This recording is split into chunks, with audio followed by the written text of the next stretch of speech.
কোনটা তাহলে করো, লাইক করো, বলো।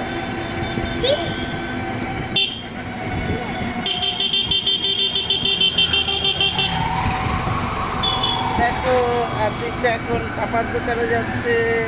হাই করো আদিশটা, হাই। বলো আমি এখন পাপার দোকানে যাচ্ছি দিদি আর বৌমার সঙ্গে। দেখো আমি সেজেছি কি সুন্দর, এমনি করে দেখো কি সুন্দর সেজেছি। এই যে দিদি, এই যে বৌমা।